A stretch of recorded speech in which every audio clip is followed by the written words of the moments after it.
O Santo Evangelho segundo São João. João 1.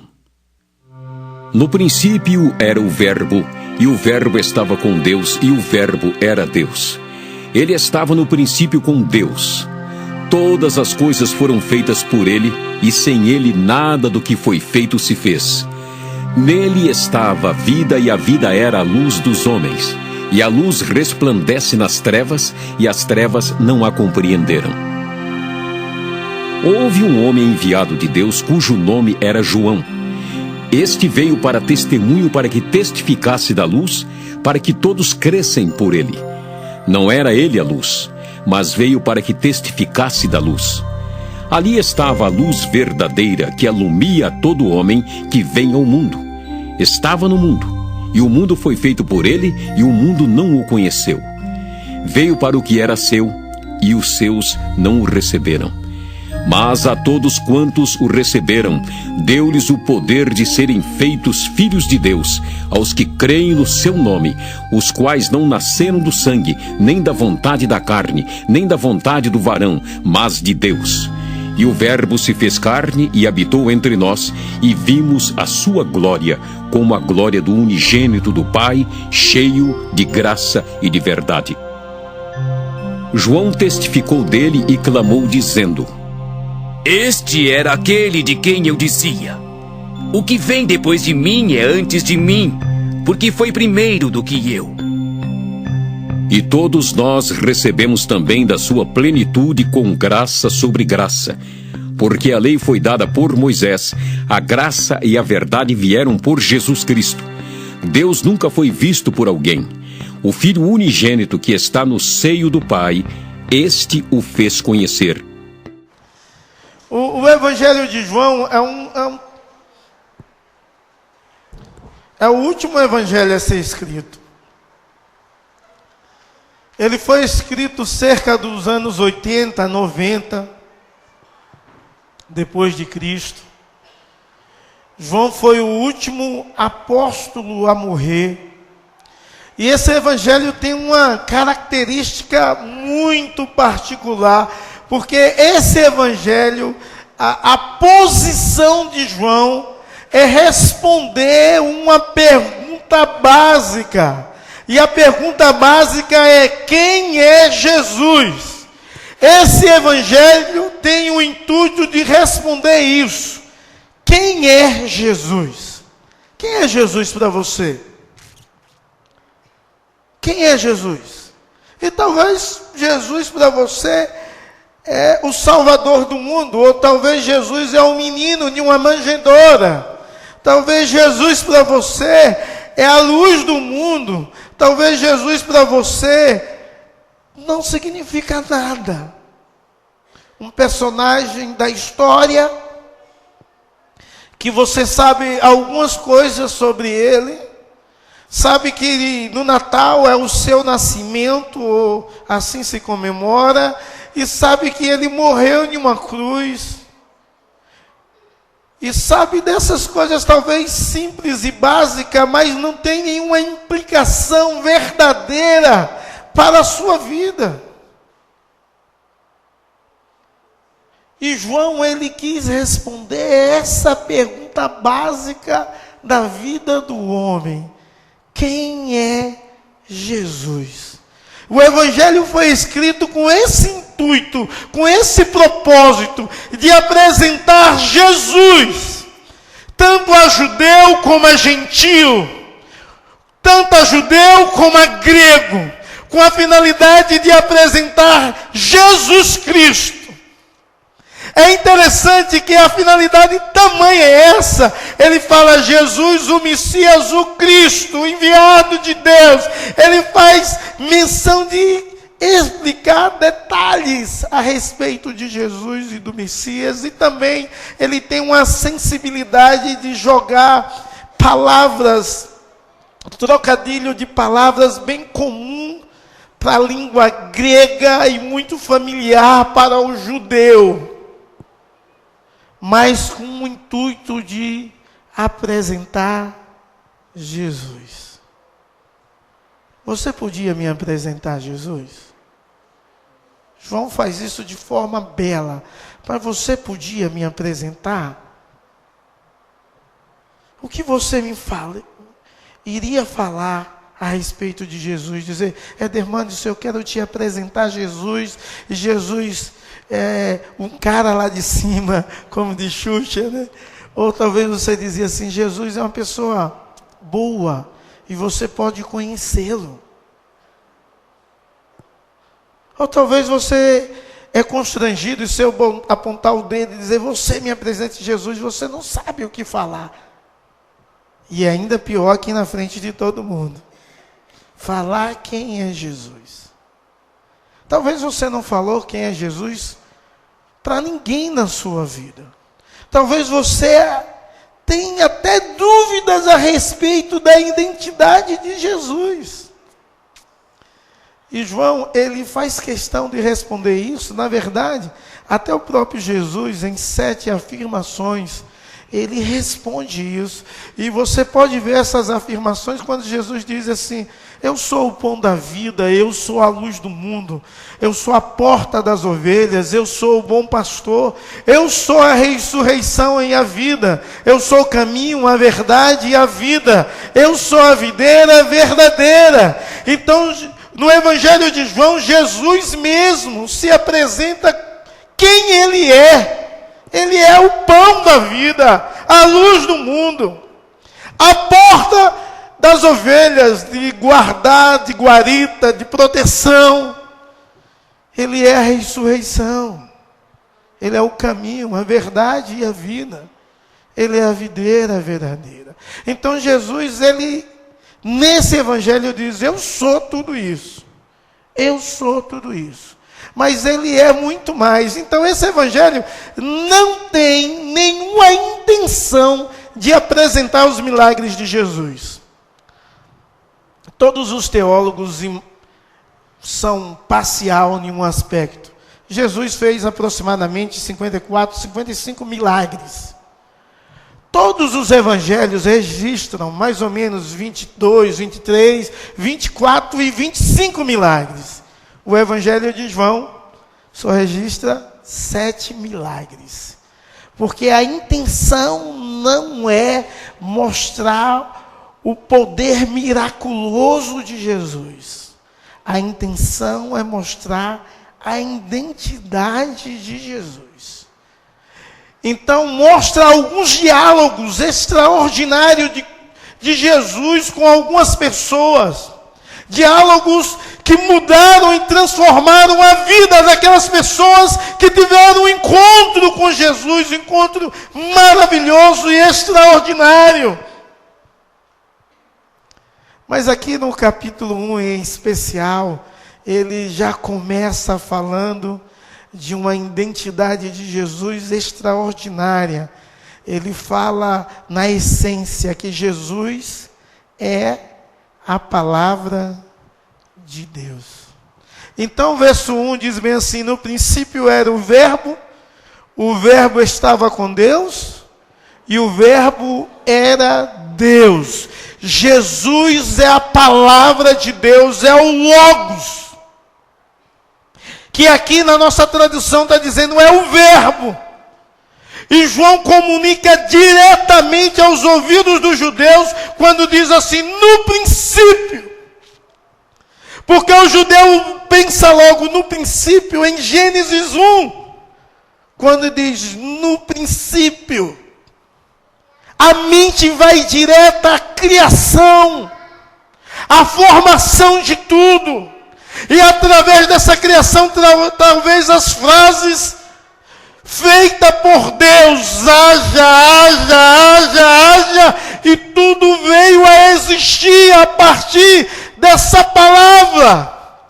Mas quando ele usa o termo logos, ele está tendo uma comunicação direta também para os gregos, que havia um pensamento vigente que tudo foi criado e dado início a partir do logos. Os pré-socráticos acreditavam nisso. O Logos que gerou tudo. É o Logos que traz a criação. Então ele queria falar diretamente ao judeu e ao grego. Falar de um Deus que é a palavra. É o Logos. De alguém que é o Logos. Demonstrar quem é Jesus a partir da sua identidade. Ele é o Logos. É aquele que, para quem crê nas Escrituras, criou tudo no princípio, em Gênesis. E é aquele para quem a filosofia rege a sua vida, que deu origem a tudo. Tudo converge nele. Ele é Deus. E a partir dessa primícia do versículo 1, é desenrolada toda a história. E é falada da eternidade de Jesus. No princípio era o Verbo. Ele estava antes de tudo, ele é eterno, ele é preexistente antes da criação, antes do universo, antes do cosmos ser formado, ele já existia.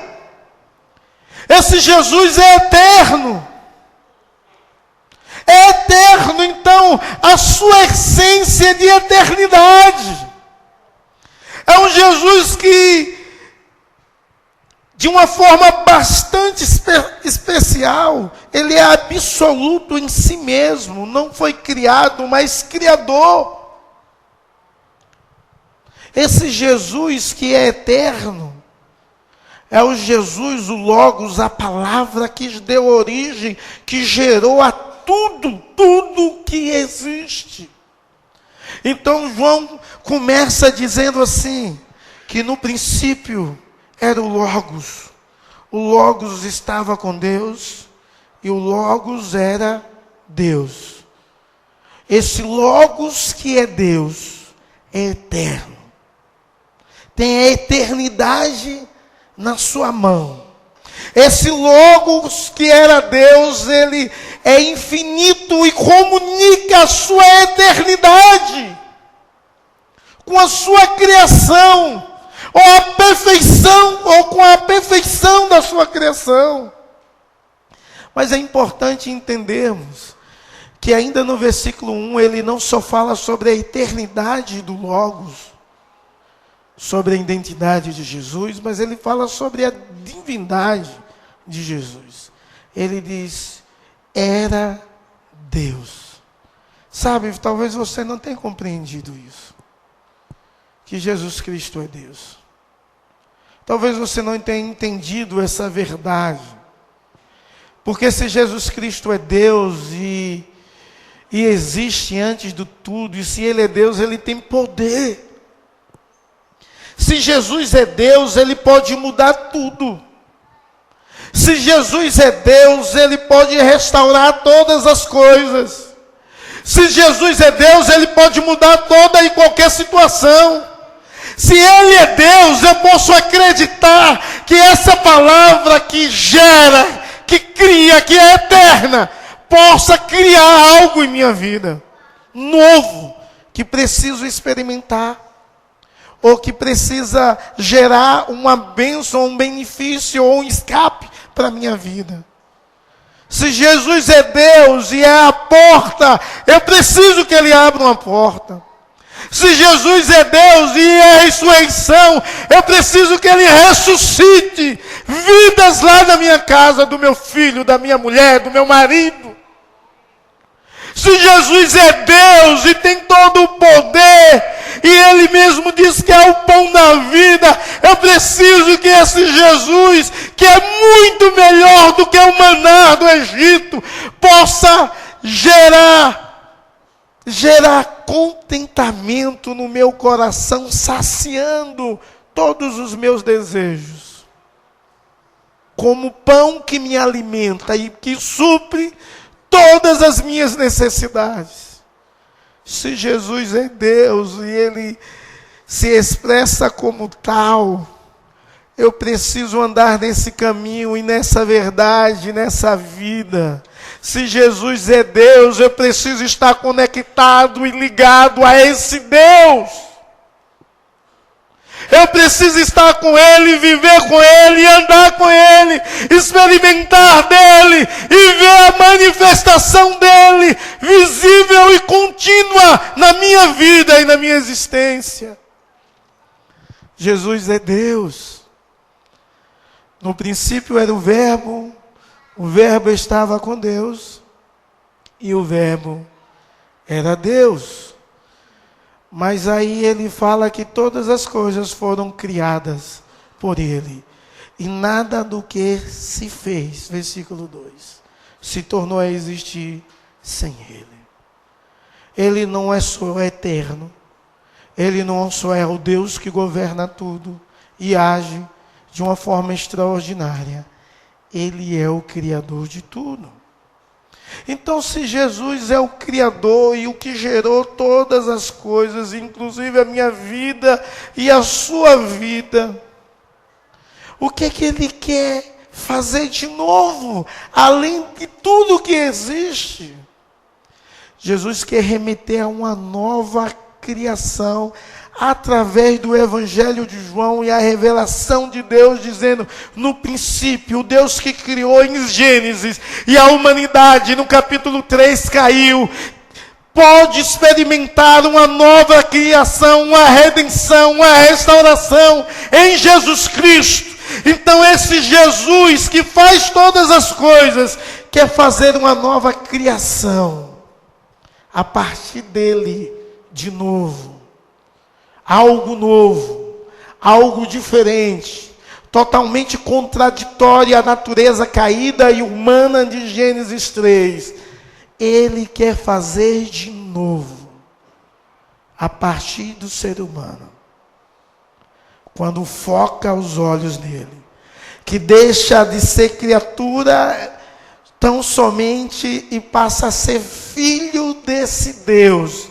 Então, quando você lê o Evangelho de João, capítulo 1, versículo 12, diz, mas a todos quantos receberam, deu-lhe o poder de serem feitos filhos de Deus, a saber, o que crê em seu nome. Deus quer criar uma nova geração a partir das suas criaturas, homens e mulheres, que tomam uma posição de receber esse Jesus como eterno, como Deus e Senhor e como Criador de todas as coisas. Quem recebe esse Jesus como Senhor da sua vida, como dirigente de toda a constituição do seu ser, como dirigente de tudo, Ele quer fazer uma nova criação a partir de mim. Você já faz parte dessa criação? Você entende esse princípio de Deus? Você entende essas coisas básicas que João queria ensinar à igreja, que foi de suma importância para as cartas de Éfeso e de outras igrejas, que se baseou nesse princípio de um Deus criador eterno e Senhor de todas as coisas, que quer quer fazer uma nova criação de pessoas transformadas para a glória de Deus, que experimentam da bondade de Deus, do agir de Deus e da manifestação de Deus, entendendo e compreendendo quem é Deus e entregando a sua vida a Deus. Você já entregou a sua vida a Deus? Você já fez uma aliança com Deus? Porque quem faz uma aliança com Deus entende que Deus é criador de tudo. Quem faz uma aliança com Deus entende que Deus criou tudo e criou você com uma finalidade, com um propósito. Quem entende isso, quem compreende essa verdade, experimenta a regeneração ou a redenção. Talvez a regeneração não seja a palavra-chave, mas a redenção em Jesus. Recebe a redenção, experimenta a vida, experimenta a luz. E aí, do versículo 4 ao 5, ele fala os dois termos mais falados no Evangelho: vida e luz. Fala da vida em Jesus. E só quem experimenta essa redenção, quem entrega, quem recebe a Jesus, quem entrega a sua vida a Jesus Cristo, experimenta isso. O verso 4 diz assim: a vida estava nele, e a vida era a luz dos homens. Jesus Cristo, eu queria falar duas coisas aqui. Que toda a vida, ou expressão de vida, toda a criação de Deus, expressa a vida de Jesus. Tudo. Mas ele também queria falar uma outra verdade. A vida dos homens é Deus vivendo dentro dos homens. Não é uma vida comum que uma árvore tem, ou que um passarinho tem, porque é criatura de Deus, mas é experimentar da presença de Deus. E quando você entende isso, que Ele é a vida dos homens, você entende e experimenta o verdadeiro sentido da vida. Que Ele é a vida. Não há vida fora de Jesus. Não há alegria, não há satisfação, não há propósito fora de Jesus. Não há salvação fora de Jesus, não há redenção fora de Jesus. E Jesus quer criar essa geração a partir de uma redenção, de um encontro real e verdadeiro com esse Jesus, a qual você recebe como Senhor, Criador, divino, seu mestre, seu dono. E quando você compreende isso, que Ele é Deus para você, que Ele é o seu Deus, e você é criado nele com o propósito de experimentar dessa regeneração, da mudança, da transformação de Deus em sua vida. Quando você compreende essa verdade, você vive uma nova criatura. E viver uma nova criatura não é andar nas trevas. Viver uma nova criatura é andar na luz. João, quando escreve a sua primeira carta, ele diz: se andarmos na luz como Cristo está na luz, mantemos comunhão com Ele. O sangue de Jesus nos purifica, o sangue de Jesus regenera, nos perdoa, nos limpa e nos lava, se andarmos na luz. Mas não adianta eu falar tudo isso e sem te fazer uma pergunta. Você tem andado na luz? Você tem compreendido quem é Jesus? A vida de Jesus tem feito o significado de restaurar a sua própria vida? A vida de Jesus tem mudado toda a sua existência? A vida de Jesus faz com que as suas escolhas e decisões sejam pautadas e guiadas pela luz? Você anda na luz? Você tem comunhão com Deus? Ou você finge de ter comunhão com Deus? Você parece que anda na luz. Como você está? A verdade é que João quer apresentar Jesus a todas as pessoas. E João quer apresentar Jesus a mim e a você. Mas não só para eu conhecer Jesus, de entender racionalmente que Ele é eterno, entender racionalmente que Ele é divino, que Ele é Deus, entender racionalmente que Ele é Criador, entender que Ele regenera o homem, que Ele é o Redentor do homem. Não. A finalidade é para que você ande com Ele. Ande e viva na luz. Para que a luz de Deus possa dissipar todas as trevas, todo o sofisma de vossa mente, da humanidade, do mundo, da carne e do diabo. A vontade de Deus é que a luz de Deus, o próprio Deus, dirija todos os seus atos, de adoração a Ele. E assim, quando você anda com Ele, você experimenta a regeneração de uma nova criatura. Você experimenta a redenção de uma nova criatura. E aí você pode contar com esse Deus. Com esse Deus que é libertador. Não Moisés, que libertou o povo do Egito. Mas esse Deus Jesus, que é libertador e pode te libertar. Libertar dos seus medos, dos traumas, da dor que te persegue, do rancor no seu coração. Pode te libertar da culpa, do sentimento mal. Pode te libertar das ciladas do diabo, da armadilha, da seta do maligno. Pode te libertar do pecado que talvez tenha escravizado a sua vida, porque você ainda não conhece esse Jesus na essência de ter comunhão com Ele, de andar com Ele. Porque Ele é luz e dissipa as trevas. Talvez você está aqui e precise experimentar desse pão de Jesus. Esse pão maravilhoso.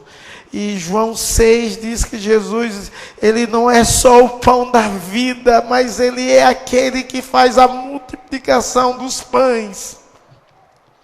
E talvez é necessário colocar tudo que é seu, que aparentemente é seu, que é de Deus, tudo na mão dEle, e dizer: Deus, eu creio no Teu milagre, eu creio na Tua multiplicação, eu creio na Tua divindade, eu creio que o Senhor pode gerar de 5 pães, alimentar mais de 5.000 homens. Eu creio que o Senhor pode fazer isso, porque o Senhor é Deus, e tudo que eu tenho nas Tuas mãos pode ser aumentado, moldado e transformado.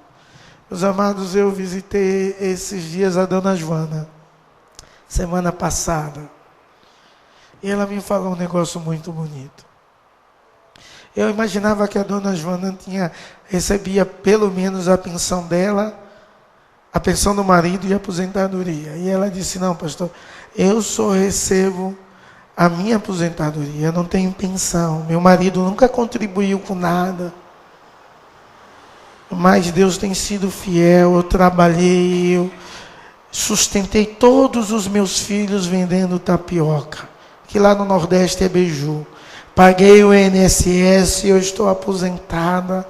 E ela diz: eu moro aqui sozinha, mas Deus está comigo. E ela contou um testemunho que o bujão começou a vazar. Ela tem 2 botijão ou 3 em casa, e um começou a vazar. Ela ficou desesperada, não sabia o que fazer, não tinha ninguém na casa dela. A Crispinha estava comigo lá, e ela lembrou de Jesus e foi orar para Deus mudar a situação. De repente, alguém entra na casa dela, um vizinho que estava trabalhando longe, alguém avisou que a senhora estava um pouco desesperada, entrou lá e resolve toda a situação. Pela ação de Deus, pelo poder de Deus que usa pessoas. Sabe, isso é andar com Jesus. É entender que o salário mínimo Deus faz multiplicar. E abençoa de tal forma, de tal jeito que tem suprido as suas necessidades. Sabe, irmãos, e talvez você tenha tanto e ainda não entendeu isso. Essa senhora é dizimista, ela agrada a Deus e louva a Deus com o que tem. Talvez você não conhece Jesus como deve conhecer. Talvez você não conhece o Jesus que multiplica as coisas. Talvez você não conhece Jesus que tudo na mão dele, por mínimo que seja, se torna grande. Talvez você não confia em um Jesus que age com provisão. Um Jesus que é Deus e Senhor de tudo. Um Jesus que é a palavra encarnada. É a palavra encarnada. Um Jesus que diz assim: se tiver fé, ali é a fé de Deus, é a fé que pronuncia a verdade, é Ebsete, que gera. É o próprio Jesus. Se tiver Ele, pode ser gerado todas as coisas pelo poder da palavra personificada em uma pessoa, que é Cristo. Se andarmos na luz, mantemos comunhão uns com os outros, vivermos em unidade, porque quem anda na luz perdoa, ama, respeita e compreende. Porque quem ama na luz é bênção para o outro, não é maldição. Se andarmos na luz, receberemos a regeneração. O próprio Deus que se encarnou vai viver dentro de mim e dentro de você. Jesus é Deus. Ele é o seu Salvador. Ele quer se relacionar com você, quer andar com você, quer que você compreenda que o mais importante não é o milagre, mas Ele sendo Deus, Ele pode fazer o milagre. E quando você entende isso e compreende quem é Jesus e se entrega totalmente, incondicionalmente a esse Deus em resposta, em ouvir a palavra dele que gera vida em nossos corações, tudo muda na sua história.